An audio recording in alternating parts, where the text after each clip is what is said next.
He says that when Bayan Jabber was Interior Minister, everyone was too scared to talk. But last summer, he was promoted to a new job. Suddenly, people inside his old ministry started handing over files. These show how the police themselves became the death squads during Jabber's time in power. Then he shows us a highly confidential report from military intelligence. It describes how last February they caught 18 police commandos with 2 civilians they'd just kidnapped. The police say their own senior officers gave them names of people they wanted picked up, some of whom are later found dead. And this is their confession, or is this the report of the investigation? This is the report of the investigation. Okay. The report also says the senior officers who ordered the kidnapping belong to a Shia militia group called the Badr Brigade, and that's the military wing of Bayan Jabber's own political party. We will copy it and I will give it to you to get back to him, okay? Thank you. Do you want me to kit up again, or you do? Okay. With the armed guards in the back, we leave the compound. Mohammed Al-Daini comes too, our personal guarantor in case we're stopped by Sunni insurgents. This is a different way. We're going back a different way. Okay. He says another 50 armed men we can't see are blocking off the side roads to protect our route. A roadblock and police in camouflage uniforms.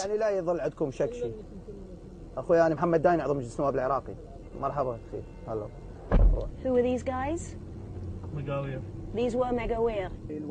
That's the name for the police commandos, the force running the secret prisons and kidnapping people to order. We're driving right past one of their headquarters. In this place there were many Iraqis who were murdered or raped during Salah Ghera. We're heading back to our hotel inside the green zone. Will you say thank you to his guys who've looked after us as well? Thank you. Shukran jazeelan.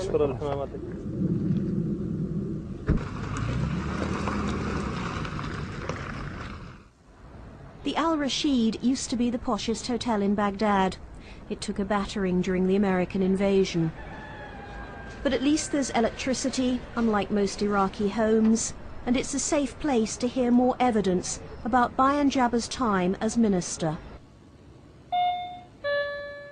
The only place that we can talk to you on. Ada Usairan was a human rights minister in the last government.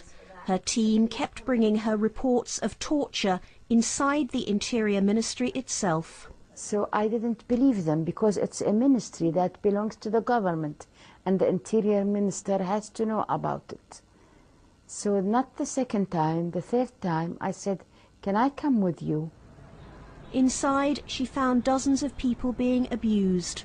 The story of one woman horrified her above all others. She told me that she was raped 3 times in the same building.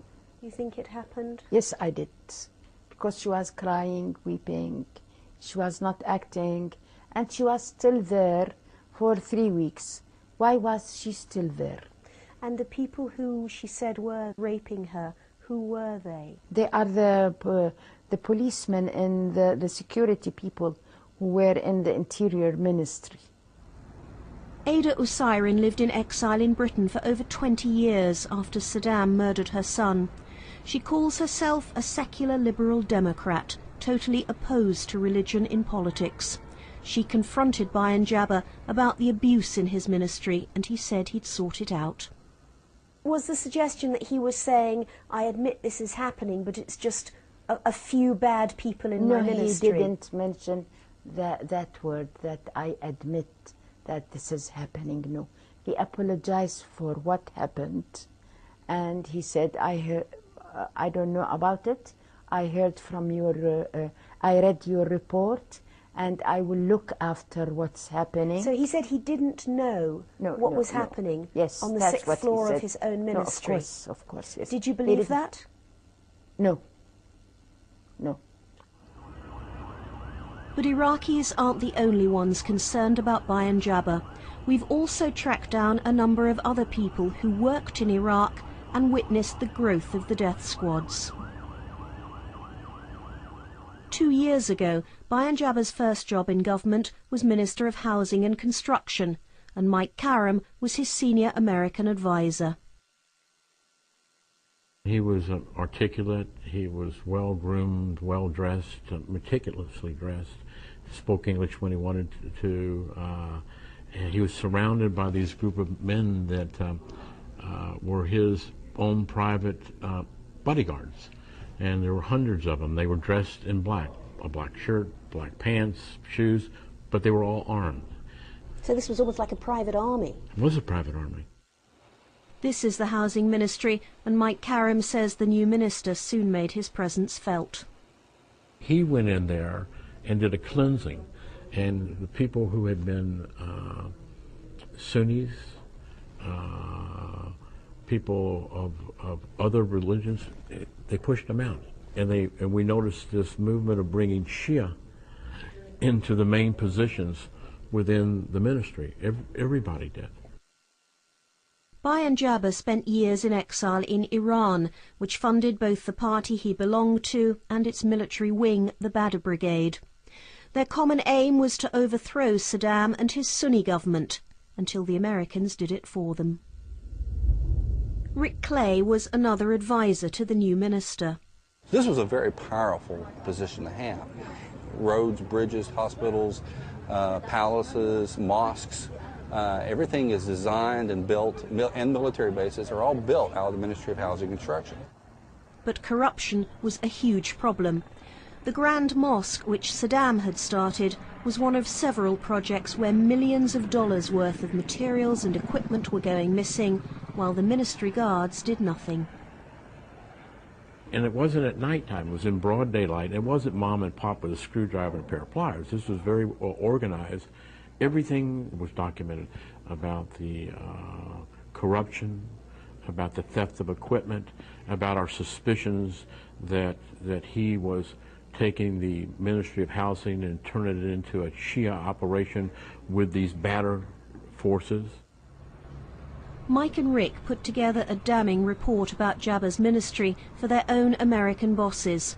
They wanted him replaced, but instead they were the ones who were sacked. What happened was quite a bit of a shock when we got there. When we got there, they decided that Mike and I needed to be replaced, they saw it as being ineffective in dealing with the minister. They decided they were going to keep him, and it was probably more politically expedient to ship us out at that particular time. Mike and Rick didn't talk about what happened for over 2 years, but after Bayan Jabbar was promoted to Interior Minister and reports grew about death squads, they became too angry to keep quiet. Every time I see him on TV, it gnaws at my very soul. You know, I've talked to so many people in Department of State, in DOD, the intelligence communities that have dealt with this man, and they feel the same way. This man should not be there. They knew that the guy was doing all this. Now, they may not have liked what I said, they may not have liked me, but how the hell do you keep him? And you let him continue till now we're at the point of a civil war. Baghdad certainly feels like a city being ripped apart by civil war. In the last year, the pattern of killing has changed. The Sunni insurgents continue to attack the Americans and anyone cooperating with them. But much of the violence now is sectarian and comes from the Shia militia groups with police backing. To reach their victims, we're working with an Iraqi journalist who has to be anonymous for his own safety. Abdullah's been living in London for the last few months and barely recognises his